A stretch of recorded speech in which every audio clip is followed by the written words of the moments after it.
Greetings from Law Prep. Yes, the most awaited series has come. Finally come. Yes, it's true. It's not a dream. Yes, because mythological vocabulary was waited by students for quite some time.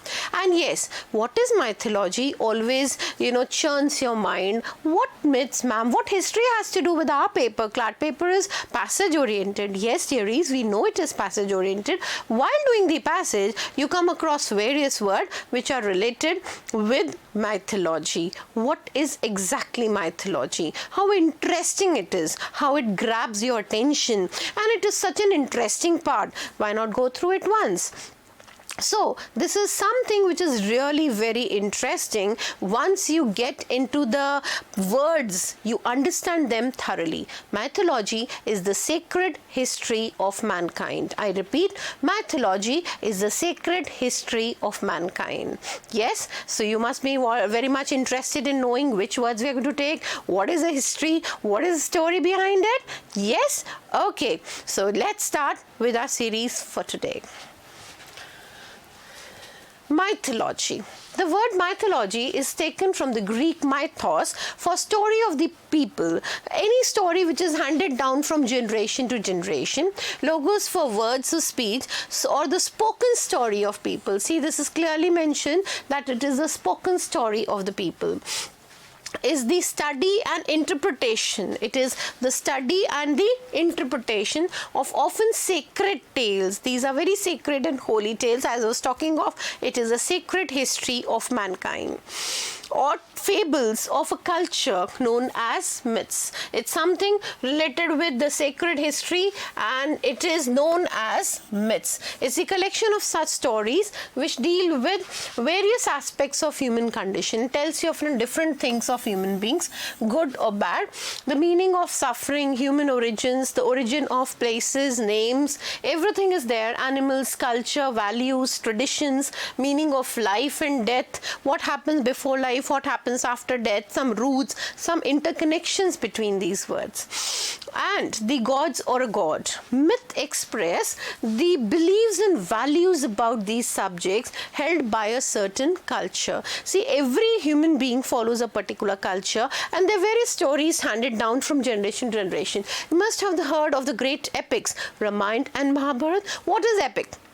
Epic is a narrative poem. Have you heard of any of these characters from your parents and your grandparents and so on? Because we haven't seen them. This is a story which is handed down to us from our ancestors, right? So, talking further about what is myths or mythology, so myths tell the stories of, as I was just talking of, I haven't met Lord Ram, have you? No, I don't think you have. So what is it? It is a story of the ancestors and the origin of human beings is linked with them, and the world, the gods, supernaturals, there are nymphs, there are mermaids and heroes with superhumans, usually God-given powers. These people are very powers which are really handed down as supernatural beings have done with them. Usually God-given powers, as in the case of Hercules. You must have heard of Hercules task, Damocles sword. What is it? This is handed down from one to the other.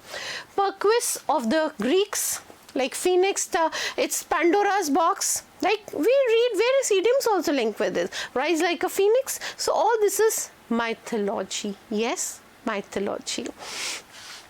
Myths also describe origins or nuance, that is the subtle clear difference which is there, of long held customs, or explain natural events such as sunrise and sunset. I tell you one of the very interesting stories of sunrise. I read in one of the famous poems. I'm telling you, you could cross check this and this would be really very interesting to know, because this will form a base for various of our poems. Ulysses. It's a wonderful poem. Actually, this word Ulysses will carry a lot of weightage in our series here. Who was Ulysses and what happens to him? I will tell you that story too. This is a poem written by Tennyson. He was given the title Lord Alfred, this L is a bit hidden, Tennyson, right? In that he talks of the Western Ghats. right? Western Ghats, it was believed during that time that sun gets tired after, shining for the whole day, and so it's so tired it goes to sleep, and it goes first to the Western Ghats, takes a bath and sleeps in his western tent and rises up early in the morning, right? And so it comes fresh to us, right? Who would believe the story now? The children would laugh. What are you telling, ma'am? Is it true? No, it isn't. This was a believed thing. It was just a fact for that time, that duration. So this was the story I was talking of, given by Lord Alfred Tennyson in his famous poem Ulysses. Ulysses was a great Greek hero whose desire for knowledge was never satisfied.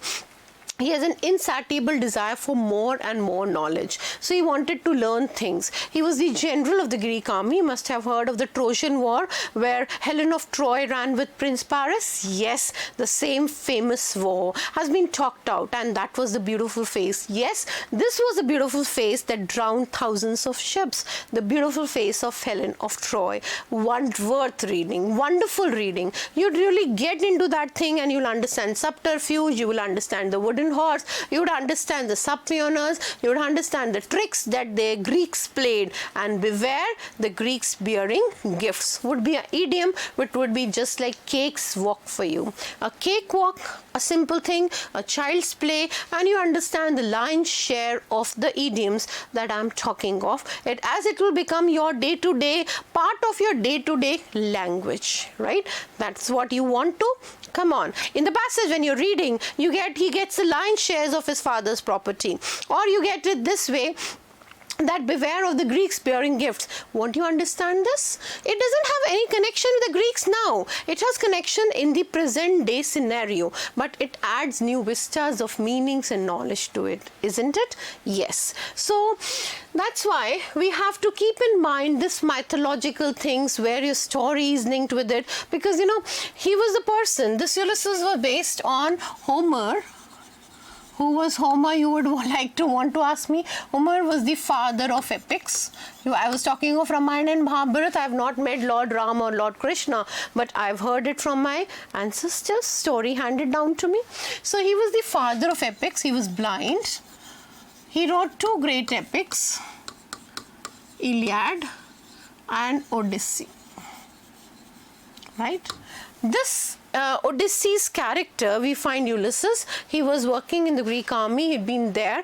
You won't believe this person left his house when he was very young age. He had a wife, Penelope, and a son, Telemachus. He left that island, Ithaca, right?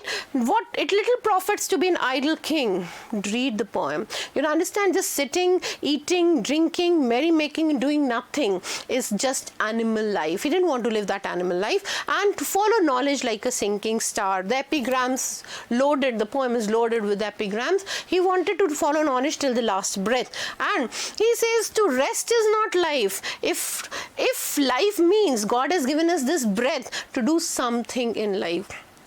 And he says old age, if meant rest, God would have ended our life. No, it is not so. And the famous lines, to strive, to seek, to find, and not to yield, not to give up till the last breath. Being a literature person, I hand over those mythological words to you, and you'll find them, yes, very, very interesting.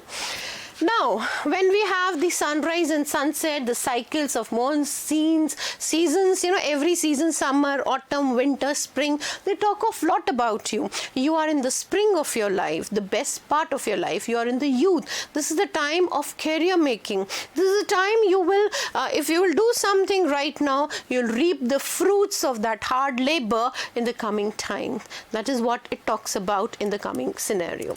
It talks of thunder, lightning, storm. So different myths add, new knowledge, new vistas of knowledge to it. And it will be really very interesting to do those words, isn't it? Yes. So stay tuned. We are doing more on that. So now when we were talking of this, we would mythological and historical words have taken some selected words. I'll explain them at ease. You would understand them thoroughly, and then we would discuss some words, synonyms, and the sentences related to it. Now beginning with, so I would agree that myths have never died. Why? Because they are something which is, what we would say, yes, they are something which is immortal, never died, because they are immortal. They are forever. They never end. In the stories, we retell them several times. We keep repeating them one after the other. You know, your father was told your story, his father told him, and so goes on from generation to generation. Here's a list of some useful words. When we are indebted, we are really thankful to the myths. We are really thankful to them. We are thankful to our ancestors who handed on these stories to us. Yes, so let's begin with one of these words. The first word, Antene. Antene. Do pronounce it along with me if you wish to. Antene is having the power to renew one's strength. It means you have lost your strength. Suppose you're in the evening of your life, you have lost all your power, vigor, strength, energy, passion, desire, curiosity to do things, and you feel you are exhausted. Yes, I am done. The American slang word, not grammatically correct. So at that time, you want to put a new energy. See, man is not a robot or a kind of a mechanical device. Man is not somebody like the cells have exhausted and you recharge the battery again. You're tired, you're done, you can't do things, but you have the power that you can renew yourself, revitalize yourself. You have the vivaciousness, bubbly, chirpy attitude to make yourself anew. What do word of use? Anew. This is a new look. That is Antene. The origin of the word Antene. Antaeus was a wrestler, a fighter who was very famous for his duels. He was the son of Poseidon, Neptune. You've heard of the planets, the 8 planets, all gods, and Earth. Poseidon was the son of Neptune and Earth. He was invincible. Means what is invincible? One word substitution. A person who cannot be defeated is called invincible. I do write it. It will help you out.